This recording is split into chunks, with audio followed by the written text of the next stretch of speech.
Hi, my name is Ashley Moulder, owner of Millennial Mouse. I'm here to talk to you about some eBay tools and analytics I've personally used to grow my business over the past 5 years on eBay. I've been an eBay seller since March 2018. I've sold almost 10,000 items and over $300,000 worth of pre-loved fashion on eBay. So today I'm going to talk about Seller Hub, Terapeak Product Research, the Performance tab, and the Listings Quality Report. First up, I'm going to talk about Seller Hub, what I like to consider every eBay seller's best friend. Seller Hub is completely customizable and you can reorganize it for the way that works best for your business. Some areas I like to focus on is the monthly sales graph, traffic, orders, tasks, and seller level. So as you can see here, you can check and uncheck what areas of Seller Hub you want to see and what you want to see first at the very top of your page every day when you open it. So the monthly sales graph. This is just a quick glance of how your business has been doing for the past month. It will give you an idea of where your sales are trending, and it'll also help you build baseline goals. That way you can build bigger goals for your business. It gives you a 7-day, 30-day, and 90-day total, and it gives you a great snapshot of just how things are going. Next up is the traffic snapshot. Traffic is a lot of information, so you'll want to be able to dig deeper on this, but this particular snapshot gives you just a quick overview of what you want to look at. Some metrics I like to focus on and know where I stand on them is the click-through rate and the sales conversion. Next up is seller level. Your account health on eBay is just as important as what you're selling on eBay. So here, seller level is a quick snapshot of your account health. So things you want to look at are your defect rate, your late shipment rate, and your cases closed without seller resolution. You want to make sure all of these metrics are in good standing. Next up, I'm going to talk about Terapeak. First, there's Terapeak Product Research. This is free for all Seller Hub users. And then there's Terapeak Sourcing Insights. And this does require a store subscription to be able to use.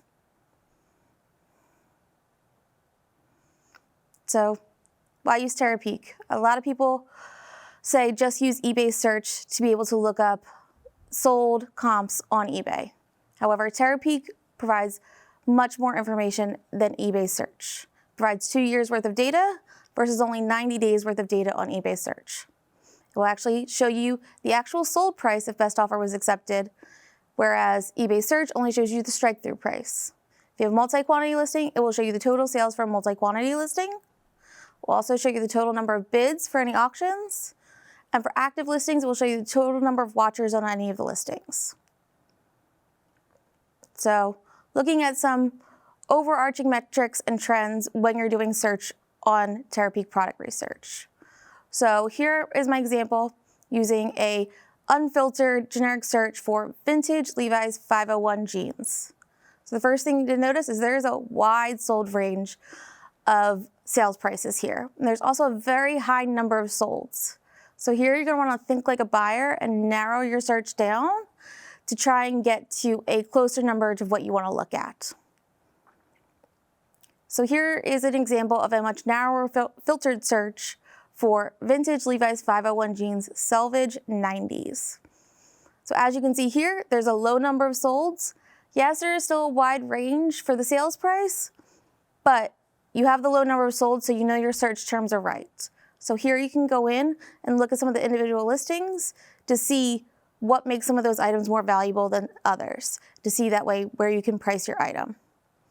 And remember, this range is going to be different for every category. So to know what is a high number for your category and what is not is good to know. So now what? I know for me personally, I sell a lot of everyday items.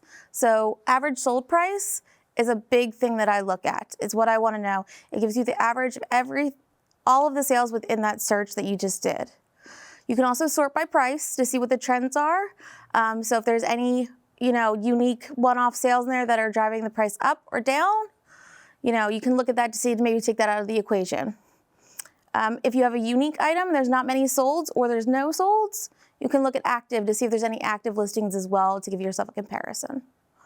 Another section to look at is free shipping. See how many sellers offer free shipping on these listings and how many don't. For this example, there's only 16% of listings that had free shipping on it. Probably don't need to offer free shipping on this, but if I would say the number is about 80%, you should probably consider offering free shipping.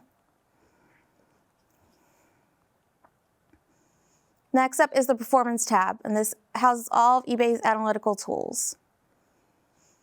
So what to focus on? First, you have to be able to find it. You can find the Performance tab in Seller Hub, and under that, you're going to want to look at the traffic section and the service and metrics section. So, traffic. Here's where you want to dig deeper of what you saw on Seller Hub on your snapshot.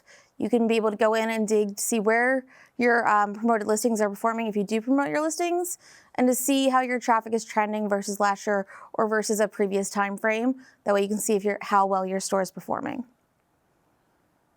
It also will show you page views, impressions, and also organic versus promoted. That way you can decide whether you want to keep your promoted listings or not, or maybe if you want to consider adding them.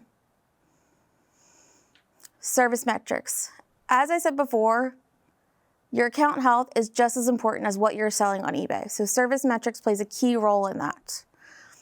So you want to make sure that your service metrics stay on point for where your category stands. Every category is going to be different. So what might be a high number of returns in one category is going to be a low number of returns in another category. As you can see here, it will give you where you fall within your category, whether it's very high, average, or low. And you can see the standard versus other people in your category. It's important to pay attention to this because it will affect your placement in search, and it also could result in higher fees if you end up in the very high section for too long. Next up, I want to talk about the listings quality report. This is a great report to be able to know your listings. So where do you find the listings quality report? It's in Seller Hub under the Performance tab again. You're going to download the report. This is an Excel download, but if you don't have Excel, you can always import it to Google Sheets to be able to view. So how do you read and what to look for on the listings quality report? So there's a summary section for each category. It will provide you the information on your top categories that you have there, and it will also give you recommendations based off what other sellers are doing within that category. So as you can see here, you can see your rank versus other sellers within that category. It will also tell you what improvements you have, and also if you're plus or minus on other sellers as well. And it gives you a great snapshot of that. This next part provides you a lot of data and information. It will provide what you do versus the top 10% of sellers in your store, in your category, and the bottom 10% of sellers in your category.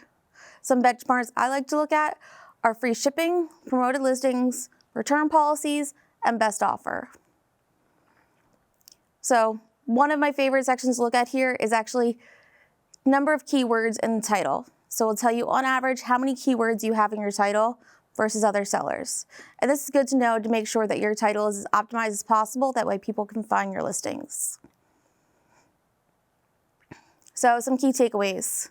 First, bookmark Seller Hub in any of your preferred browsers that you use, not only on your computer, but on your phone. That way you can access it on the go. Next, download the listings quality report and review it. I recommend downloading it monthly. That way you have it, whether you review it that month or not, maybe you missed it that month. That way you have it saved. That way the next month when you do go to download it, you can see if you've made any improvements over that time frame. Next, just make sure you're using Seller Hub and Terapeak a part of your everyday eBay routine as a part of your best practices. So if you have any questions, feel free to ask. I will be answering any questions about any of this. So thank you.